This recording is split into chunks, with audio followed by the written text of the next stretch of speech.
Well, if it wasn't for double standards, they wouldn't have any standards at all. This is the interesting story of Justin Trudeau's vulgar advisor.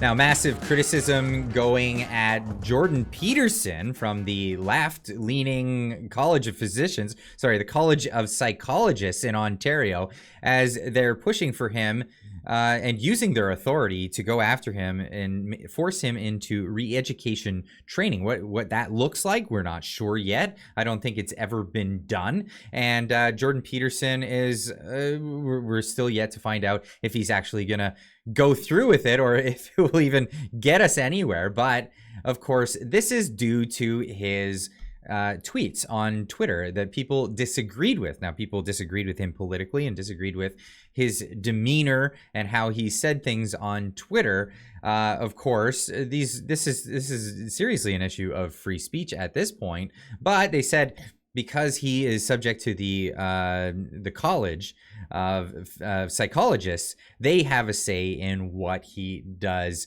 publicly. Now, there is an interesting double standard at play here, and this is, of course, yes, Justin Trudeau's advisor defends use of crude language online in exchange with right-wing group. And this is interesting case in this. And I'll let you guys be the judge on where you should stand here in this one. A senior advisor to Prime Minister Justin Trudeau is defending her use of crude sexual language in an online exchange with the right-wing influencer group, Canada Proud. Of course, they're saying this language. This is a left-wing, like lefty publication, the Toronto Star, putting this out there.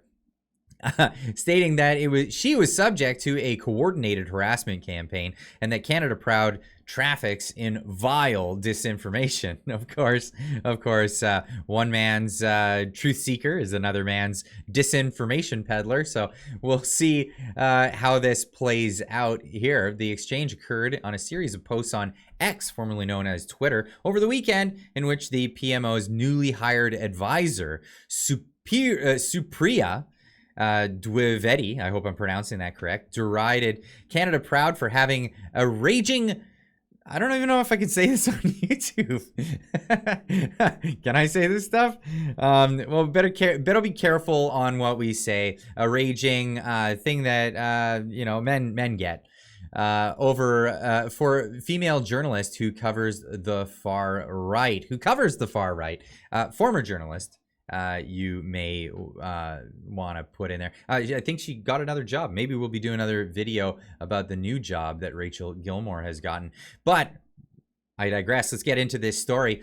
Here's from the Western Standard. Top PM advisor goes on foul-mouthed rant. She went full send on this one. Absolutely. Prime Minister's office senior advisor Supriya Dwivedi said Canada Proud should not be chastising her for responding to mean tweets.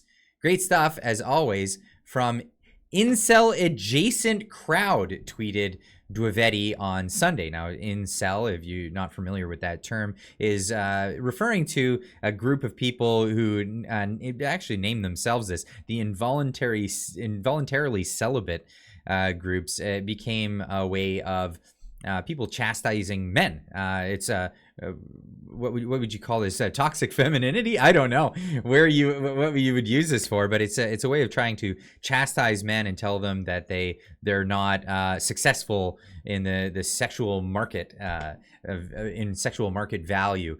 But of course, it is a sexist remark to which she is not apologetic to. Now, Supriya Dwivedi said, yes, we're in public meltdowns in response to Canada Proud, who said live coverage of PMO staffer having a public meltdown continues, through the course of this set of tweets.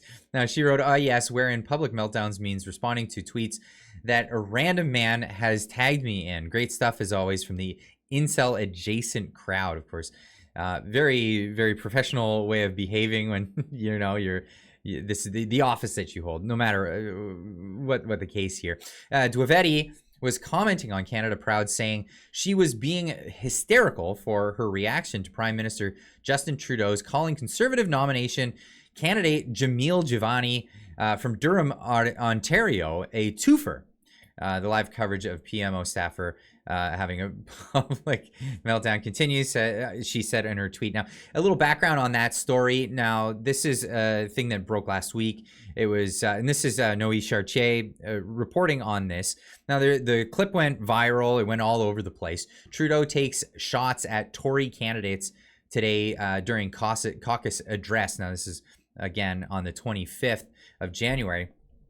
They've been on either sides of. They've been on either insiders or ideologues or both. And this is what he was comparing here.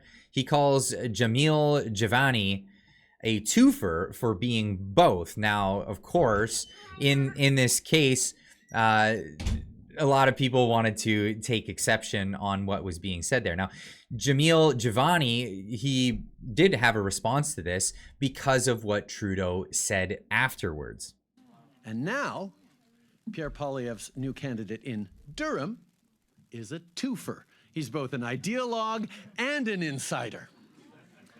What he's not is someone who has lived and served in the community for years. This is a candidate who Poilievre expects will do his bidding in the riding, will be Ottawa's voice, Pierre Poilievre's voice, in Durham, instead of being Durham's voice in... Right. So anyway, he actually responded to this and says, no, I actually live here. This is where my home is. Yeah, I'm a renter. I don't own, but that's largely because of your economy and the system that has been set up. Now, the accusations that were flying on Twitter were that, and this isn't a common term for twofer, but you know, the normal phrase twofer is a coupon offering 2 items specific, especially tickets for a play. You know, 2 for the price of 1 is sort of the idea. But there is an offensive term, one who belongs to 2 distinct demographic groups and can be counted as by an employer as part of 2 quotas. Now, I don't personally think that Trudeau is referring to that, but this is the game of politics. So as soon as you say something that seems in a slight bit racist, that's the epithet. That's the that's what they're gonna lob at you, and just expect that, because especially if you're on the right, they're definitely gonna lob that at you. So when it happens on the left, they lob it right back, and that's just that's the game. Now there are many other definitions for twofer. Get on Urban Dictionary if you want, but I'm warning you, quite vulgar. So I'm just gonna leave that at that. Now the tweets they actually got worse. They got worse and worse and worse, to the point where, of course, Canada Proud, being a Twitter account as they are, they want to, if you're going to say stuff, you're going to keep replying, you're just going to dig it more out of you. You see how much more you can say. How are you still tweeting at me several hours later, she replies. And lol, dude, I'm out of your league on several fronts, but good to know your parents don't approve of your white partner, I guess. Really good of you to bring her into this. She clearly very lucky to have you. Really interesting use of words here. While she accused Canada Proud of being run by incels, questioned if she was in control of her Twitter account. They asked her, is this even you? Did Rachel Gilmore hack your account? And that's kind of funny because Rachel Gilmore is known for being vulgar. Most people speculating that she was largely let go because of her vulgar attitudes. That and Global News was severely hemorrhaging money and had to get rid of some of the fat. But that's the case. Since Canada Proud loves to mock Gilmore, she said it has a crush on her. I get... She's hot, but she has a boyfriend and is not interested. I promise you, she says. Now, this is where it gets really vulgar, and I mean, I'll just show you the tweet here where it gets really bad. She says, well, Canada Proud says, man, how long until Katie tells you to stop tweeting? Because it is pretty vulgar at this point. At one point, she says, oh God, and if you got kids in the room, earmuffs, Oh God, I forgot you guys have a raging boner for her. I get she's hot, but she has a boyfriend and is not interested in you, I promise. Afterwards, she replied to Canada Proud, probably around the time you're able to make a woman, and I'm not going to say this word, climax, let's just say. So never. I have to pick my daughter up from my sister-in-law's place in like an hour or so. I will stop checking Twitter then.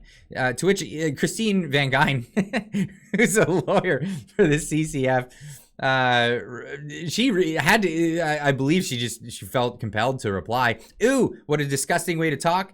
I get that you're on your personal time, but this is gross and embarrassing. You really should take that break. Obviously showing that, you know, this is your official capacity at a certain point. You're definitely showing all your cards there at one point. Now, Contrarian putting this video together to showcase this amazing representation for the PMO. Meet Trudeau's newest hire, Supriya Dwivedi. And number one, like, shut the fuck up. I sort of tapped out, right? And so I feel like I don't really have much of a leg to stand on. If you wrestle with pigs, you're going to get covered in shit. You don't take this shit seriously. Be that dumb. You can't be that dumb. Nobody can be that dumb. It needs to step the fuck up. I also would have a gnarly taste in my mouth. It's quite frankly bullshit. Shooting ourselves in the dick. You don't take this shit seriously. Patient to continually fuck up, and we're not going to fucking get anywhere. Like, shut the fuck up. Wow, Miss Supriya. I think we've had enough. Or maybe not. And of course, showcasing all the tweets. And wow, there's some even worse ones, even more vulgar. It just keeps getting, I guess, progressively. I mean, they are progressive, so it's progressively worse and worse and worse as we go. So Trudeau, I'm guessing, largely doesn't, probably wouldn't want to put himself in the same camp as this if he wants to. I mean, he's destroyed the country, but I mean, you know. what do you say to this? Anyway, I wrote Justin Trudeau hiring a discount Amy Schumer, Supriya Dwivedi to help with communications. Here's how that's going. And of course, many people giving their opinions on that. Of course, Amy Schumer, famous for, well, stealing jokes, but also when she's not stealing jokes, they're just vulgar. They're just absolutely vulgar and seemingly for no other purpose but the vulgarity. But hey, I'll leave this one with you guys. What do you think of this whole situation? Like I said, double standards. If they didn't have them, I don't think that they would have any standards at all. But what do you think? Should freedom of speech be extended to her? I believe that she has the freedom of speech. She's free to express herself however she chooses. But of course, people have the freedom of association as well. And well, it definitely paints the PMO in an interesting light, to say the least. Leave a comment in the comment section down below. Let me know what you think. And we'll see you in the next one. Keep on trucking.